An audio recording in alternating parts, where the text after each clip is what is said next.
여러분 안녕하십니까? 계속해서 대구 경북 소식 전해드리겠습니다.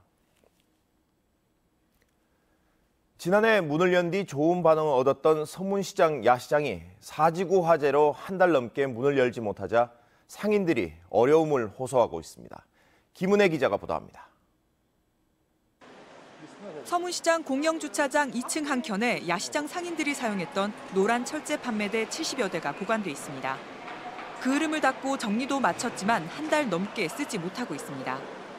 휴업이 길어지면서 200명에 가까운 야시장 상인들도 생계에 어려움을 겪고 있습니다.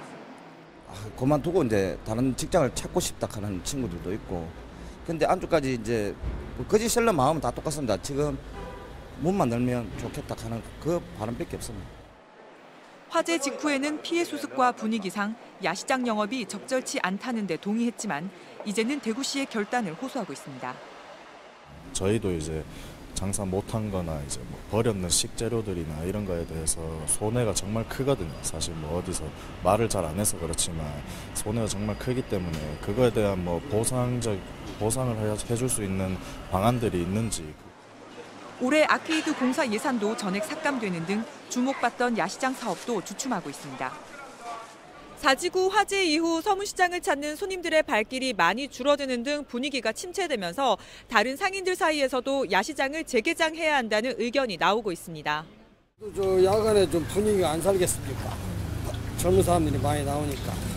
지금 뭐 불러가지고 많이 분위기가 침체돼 있잖아요. 대구시는 사지구 대체 상가인 베네시움 개별 소유주들이 3월 중순쯤 건물 사용 승인을 위한 총회를 열 것으로 보여 빠르면 다음 달쯤 재개장을 논의할 수 있을 것으로 보고 있습니다. 지역 경제라든지 서문시장 전체 활성화 문제, 그리고 이제 셀러들의 어떤 생존권에 관한 문제니까 누구나 지금 서문시장 상인들은 알아야 된다는 의견들이 많기 때문에. 서문시장을 휩쓴 큰 불은 꺼졌지만 삶의 터전을 잃은 사지구 상인들은 물론 야시장 상인들의 피해도 여전히 진행 중입니다. MBC 뉴스 김은혜입니다.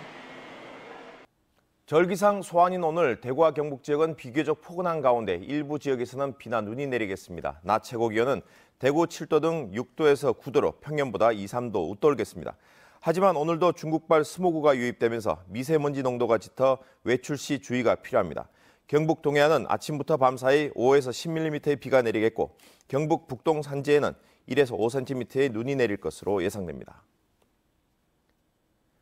대구시 보건환경연구원은 지난달 경기도 지역 길고양이 폐사체에서 고병원성 AI 바이러스가 검출됨에 따라 대구에서도 고양이 폐사체 신고가 들어오면 바로 수거해 정밀 검사하고 있습니다.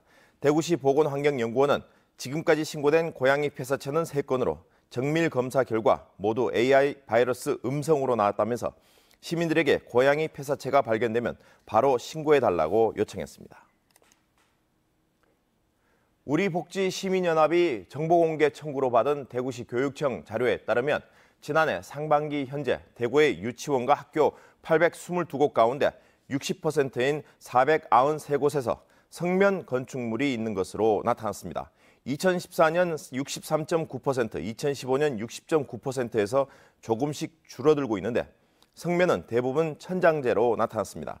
우리복지시민연합은 학생과 교직원 건강을 위해 성면 제거 공사를 방학 중에 일괄 시행할 것을 촉구했습니다. 대구시 교육청은 결핵 감염 예방을 위해 내년까지 전체 교직원 2만 2천여 명의 잠복 결핵 검사를 하기로 했습니다. 검진은 개별적으로 병원에서 받거나 학교 방문 검진 차량에서 받을 수 있고 교직원 특별건강검진비로 비용을 지불합니다. 잠복 결핵은 결핵균에 감염됐지만 발병하지 않은 상태로 잠복 결핵 감염자 가운데 10%가량이 발병하는 것으로 알려져 있습니다. 잘못된 수요 예측으로 극심한 정체를 빚고 있는 상주 영덕 고속도로에 영덕 요금소가 추가로 2개 더 설치될 전망입니다.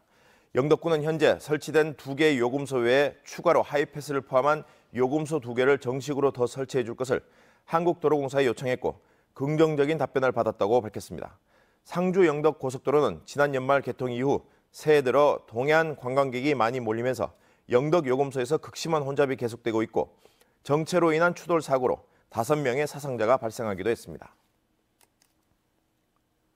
대구 테크노파크는 지역 우수인재 히어로 양성 사업의 하나로 스타기업 33곳과 대학생 150여 명이 참가한 매칭 대회를 연 결과 23개사에 58명이 최종 연결됐다고 밝혔습니다.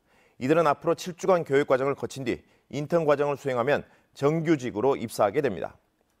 스타기업과 대학생들을 연결해주는 히어로 양성 사업은 지금까지 3기생까지 배출됐는데 1기와 2기 79명 중 47명이 정규직으로 입사했고 39명은 인턴 과정을 수행하고 있습니다. 지금까지 대구 경북 소식이었습니다. 고맙습니다. 5cm